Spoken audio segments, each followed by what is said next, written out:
मेरी माँ की सिर्फ एक ही आंख थी और इसीलिए मैं उनसे बेहद नफरत करता था।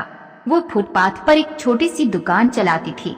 उनके साथ होने पर मुझे शर्मिंदगी महसूस होती थी। एक बार वो मेरे स्कूल आई। मैं फिर से बहुत शर्मिंदा हुआ। वो मेरे साथ ऐसा कैसे कर सकती है। अगले दिन स्कूल में सबने मेरा बहुत मजाक उड़ाया।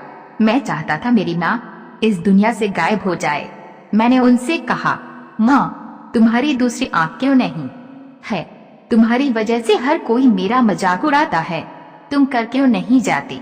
माँ ने कुछ नहीं कहा, पर मैंने उसी पल तय कर लिया कि बड़ा होकर सफल आदमी बनूंगा, ताकि मुझे अपनी एक आंख वाली माँ और इस गरीबी से छुटकारा मिल जाए।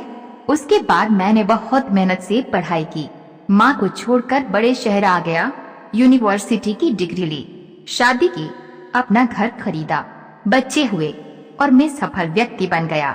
मुझे अपना नया जीवन इसलिए भी पसंद था क्योंकि यहाँ माँ से जुड़ी कोई भी याद नहीं थी।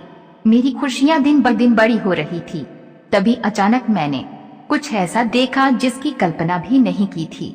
सामने मेरी माँ खड़ी थी, आज भी अपनी एक आंख के साथ। मुझे लगा मेरी पूरी दुनिया फिर से बिखर रही है। मैंने उनसे पूछा, आप कौन हो? मैं आपको नहीं जानता। यहाँ आने की हिम्मत कैसे हुई? तुरंत मेरे घर से बाहर निकल जाओ। मेरी माँ ने जवाब दिया, माफ करना, लगता है कि मैं गलत पते पर आ गई हूँ। वो चली गई और मैं ये सोचकर खुश हो गया कि उन्होंने मुझे पहचाना नहीं। एक दिन मैं किसी काम से अपने पुराने शहर गया तो मैंने सोचा चलो अपना पुराना घर को बेचना है।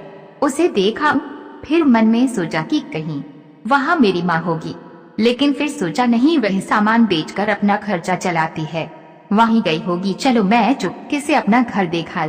मैं अपने पुराने घर गया तो देखा कि माँ जमीन पर मृत पड़ी थी। मेरे आंख से एक बूंद आंसू तक नहीं गिरा। उनके हाथ में एक कागज का टुकड़ा था, उसमें लिखा था, मेरे बेटे, मुझे लगता है मैंने अपनी जिंदगी जी ली है। मैं अब तुम्हारे घर कभी नहीं आऊंगी, पर क्या ये आशा करना कि तुम अपनी माँ से मिलने नहीं आते तो माँ की कभी कभी मिलने आना गलत है। मुझे तुम्हारी बहुत याद आती है। मुझे माफ करना कि मेरी एक आंख की वजह से तुम्हें पूरी जिंदगी शर्मिंदगी झेलनी पड़ी। जब तुम छोटे थे तो एक दुर्घटना में तुम्हारी एक आंख चली गई थी। एक माँ के रूप में मैं ये नहीं देख सकती थी कि तुम एक आंख के साथ अच्छे नहीं लग रहे हो और तुम्हारी आगे जिदंगी है। तुम्हें एक आंख का देखकर तुम्हारे मित्र तुम पर हंसेंगे, इसलिए मैंने अपनी एक आंख तुम्हें दे दी। मुझे इस बात का गर्व था कि मेरा बेटा मेरी उसी आंख से पूरी दुनिया नए आयाम से देख पा रहा है। मेरी तो पूरी दुनिया ही तुम थे। मैं अपनी उस आंख से तुम्हारे साथ ही थी। चिट्ठी पढ़कर मेरी दुनिया बिखर गई और मैं उसके लिए पहली बार रोया जिसने अपनी जिंदगी मेरे नाम कर दी। साथियों, आप सभी से विनती है कि माँ बाप के साथ ऐसा मत करना। साथियों, इस दुनिया में सबसे बड़े माँ बाप है। कहानी अच्छी लगी हो तो चैनल को सब्सक्राइब अवश्य